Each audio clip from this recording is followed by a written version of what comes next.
Bonjour mes chers élèves. La leçon d'aujourd'hui représente donc la suite de la séquence 3 intitulée La politique budgétaire, qui se compose de deux paragraphes qui sont le budget, paragraphe 2, la régulation par le budget. Nous avons déjà entamé le paragraphe 1 la séance précédente, qui se compose de l'évolution de la conception du budget qui a été déjà traitée.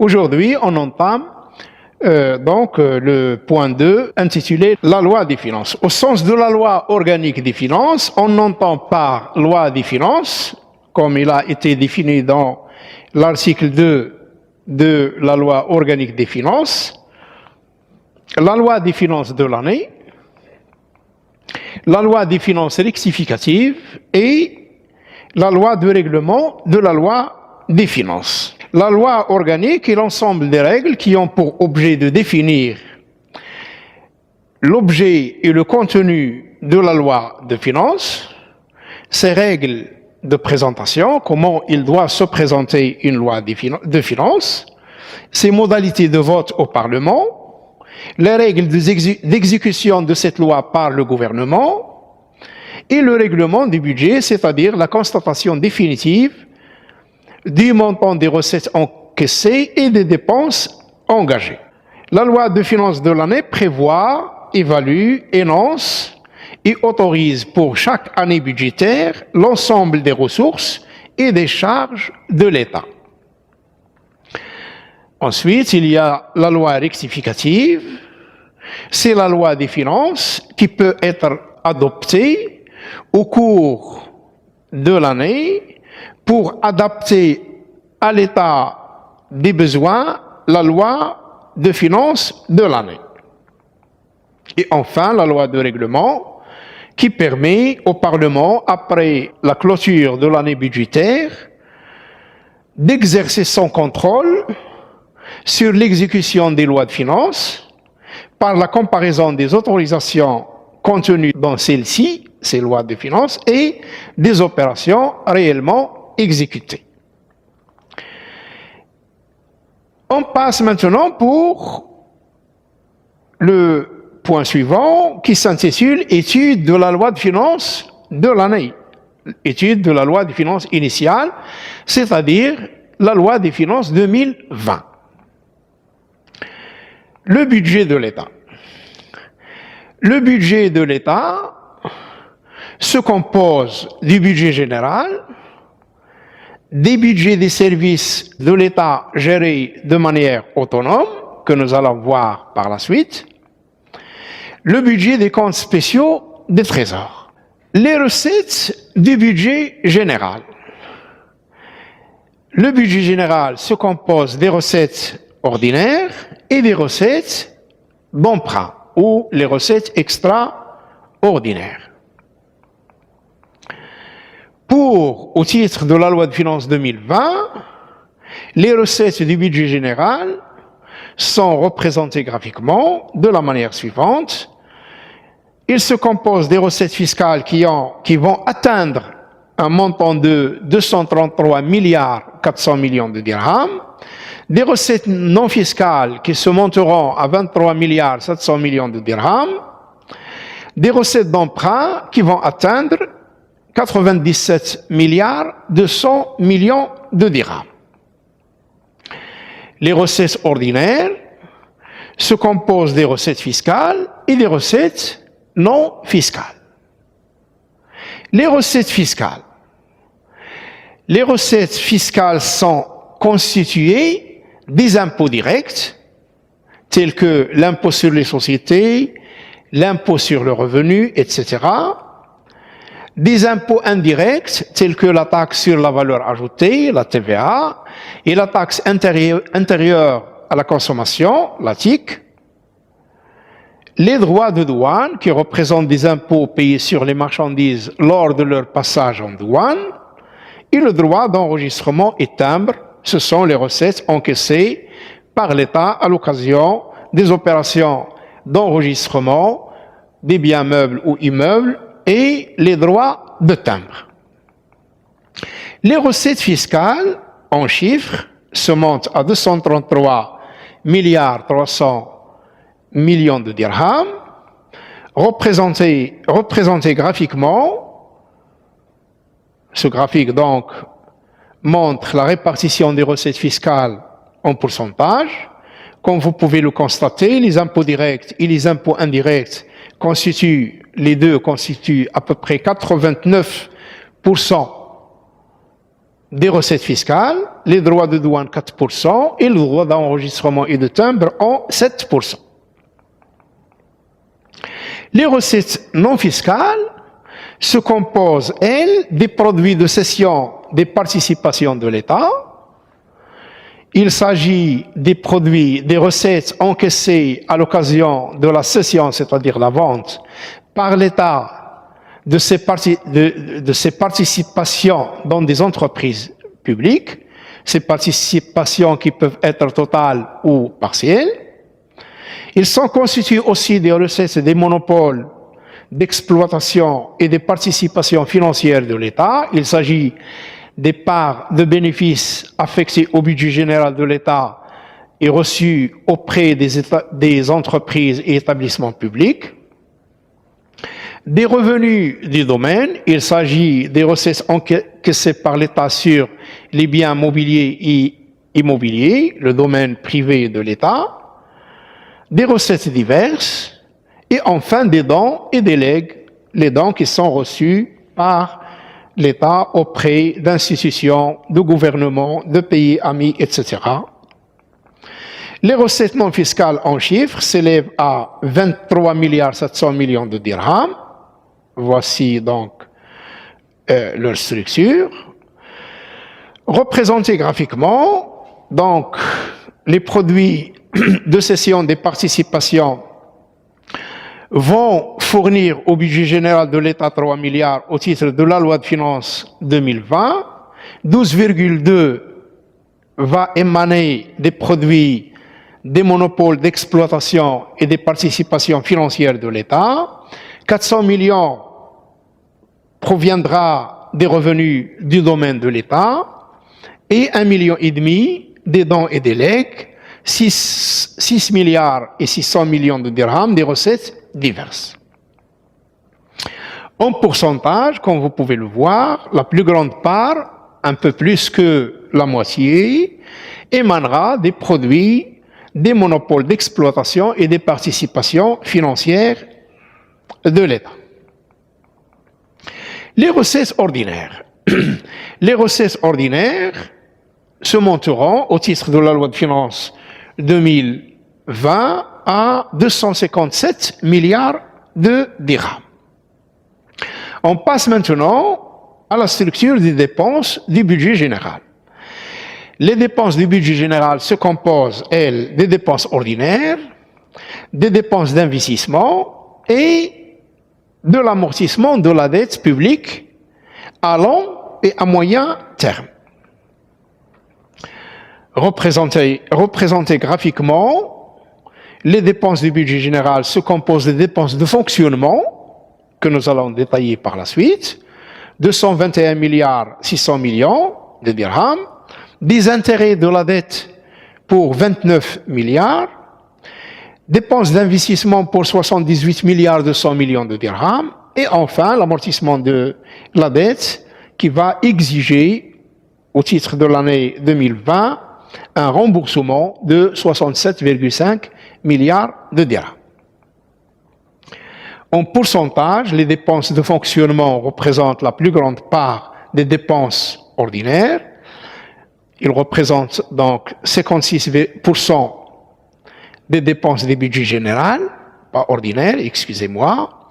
7% sera consacré au paiement des intérêts de la dette publique, 20% aux dépenses d'investissement, et 17% qui sera destiné pour payer les emprunts déjà contractés par l'État. Les dépenses ordinaires se composent des dépenses de fonctionnement et des dépenses en intérêts et commissions de la dette publique à long et à moyen terme. Les dépenses de fonctionnement sont constituées des dépenses de personnel, c'est-à-dire les traitements payés aux fonctionnaires de l'administration publique. Les dépenses en matériel et dépenses diverses, c'est-à-dire toutes les dépenses nécessaires pour le fonctionnement de l'administration publique, telles que les fournitures de bureau, le matériel de transport, le matériel informatique, le mobilier et le matériel de bureau, les carburants, etc., etc. C'est les dépenses consacrées, comme on appelle ça, au train de vie de l'administration.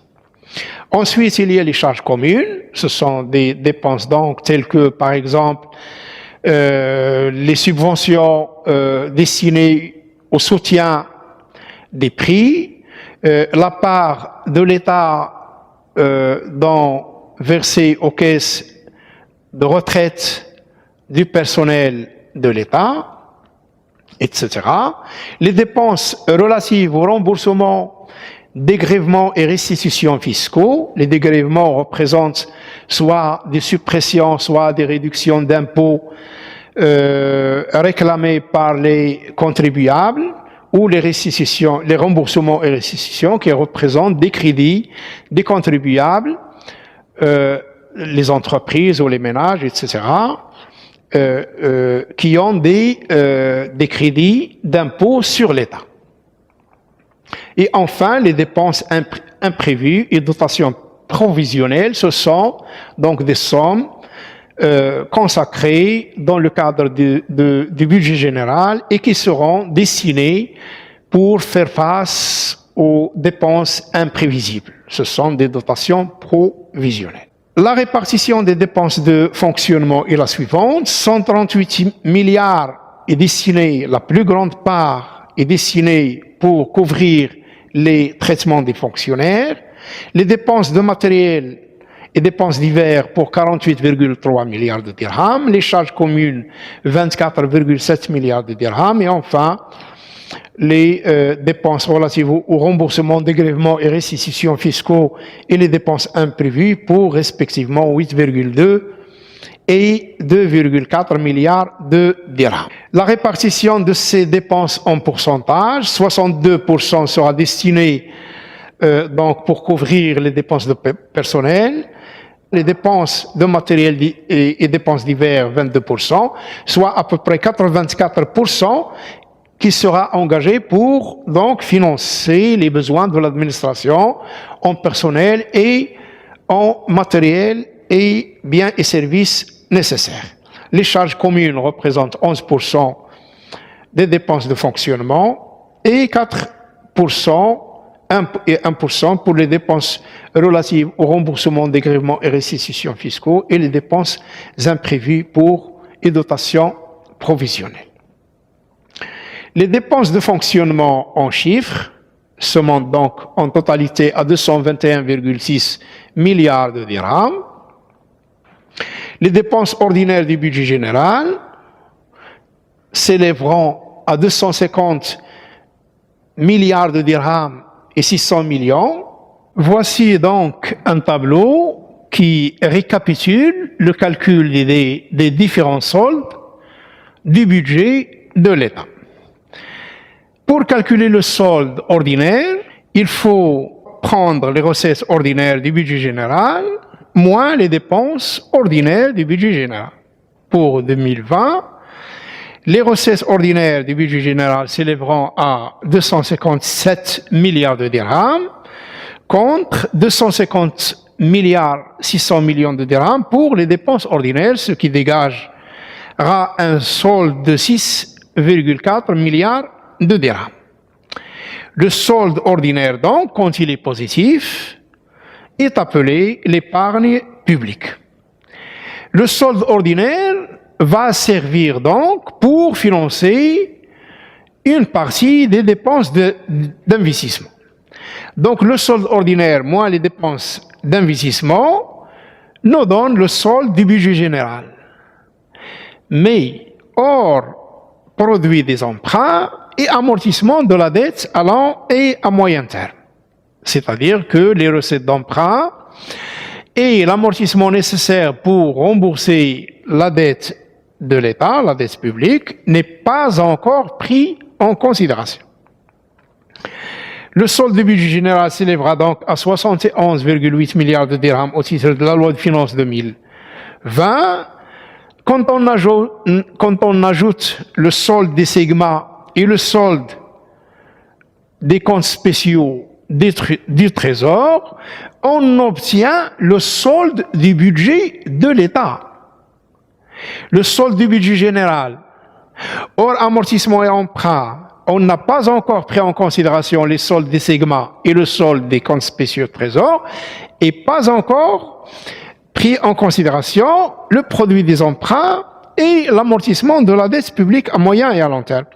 Lorsqu'on intègre le solde des segments et les soldes des comptes spéciaux du Trésor, on obtiendra donc le solde du budget de l'État, puisqu'on n'a pas encore intégré le produit des emprunts et l'amortissement de la dette. On parle du solde du budget de l'État hors amortissement et emprunt. On retranche maintenant les amortissements, on obtient un solde qui s'appelle le besoin brut de financement du budget de l'État. Quand on ajoute les recettes d'emprunt à long et à moyen terme, on obtient le solde final qui s'appelle le besoin résiduel de financement du budget de l'État. Voilà donc un diagramme qui représente le besoin de financement du budget de l'État.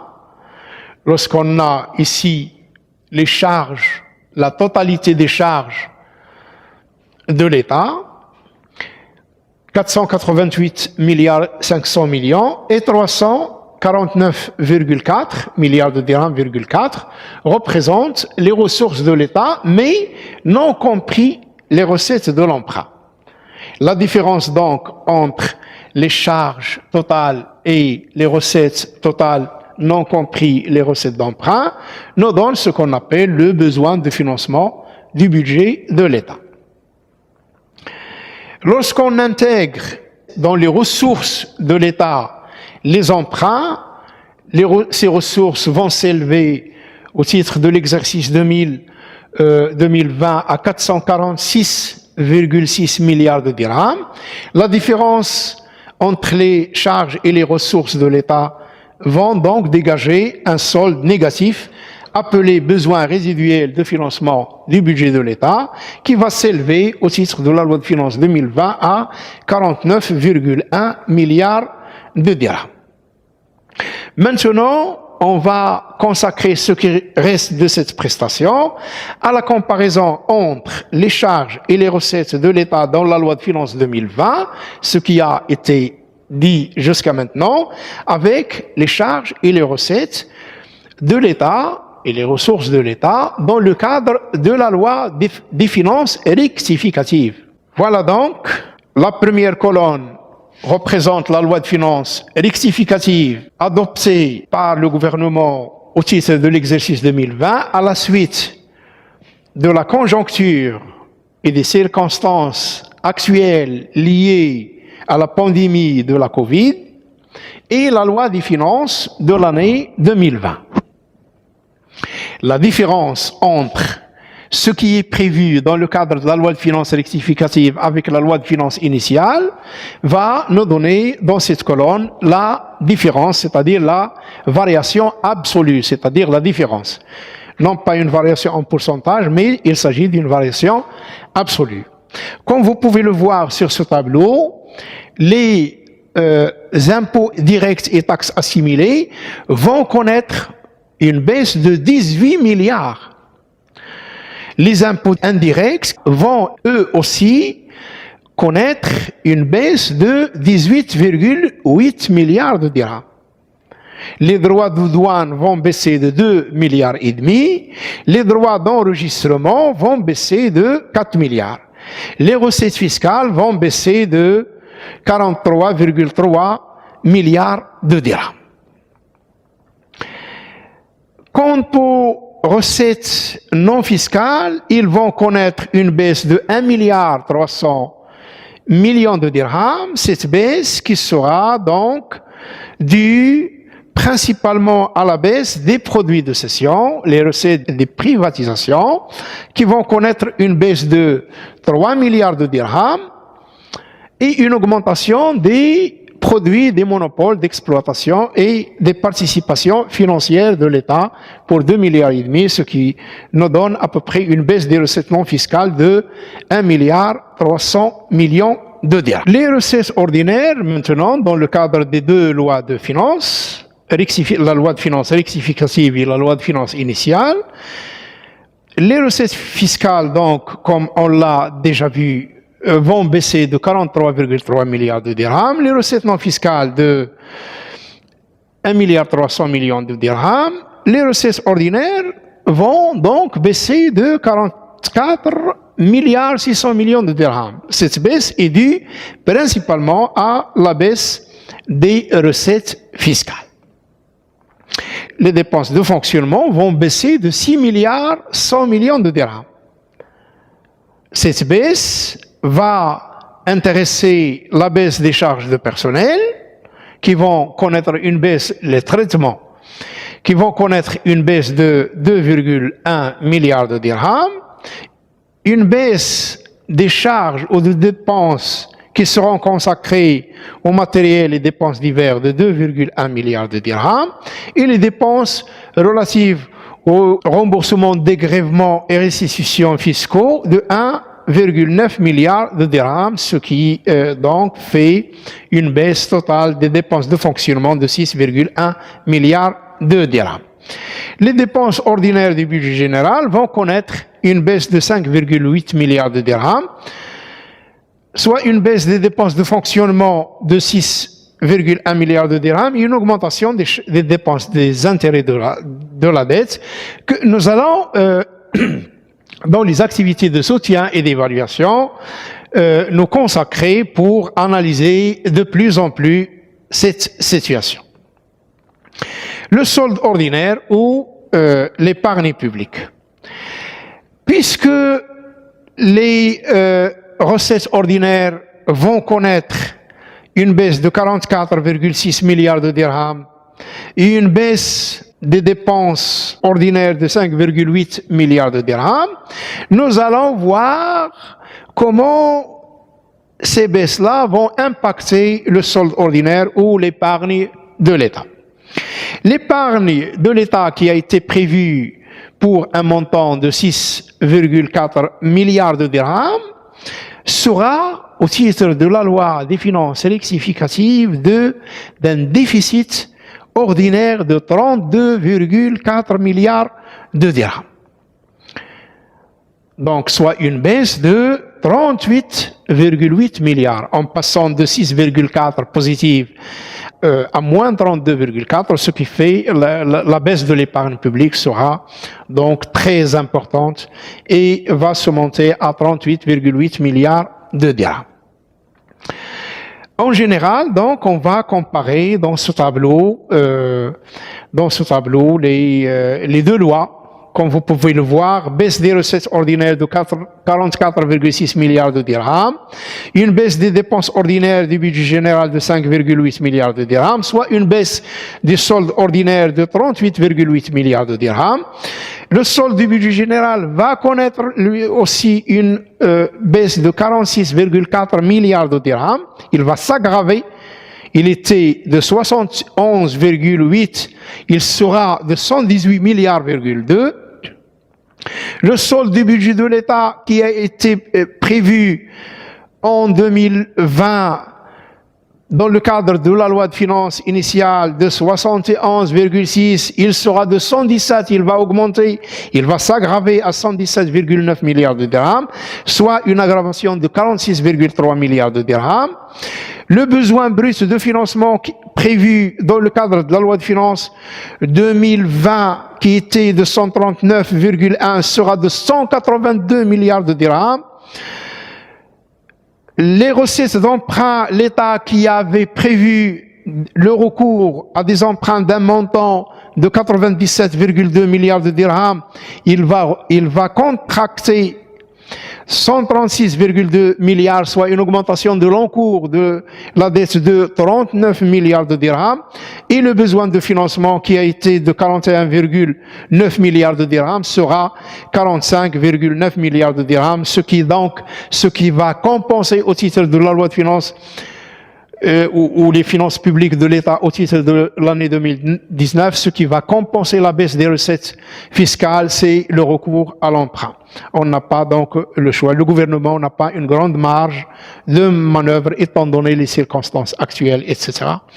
La séance d'aujourd'hui a pris fin. Je vous remercie pour votre attention.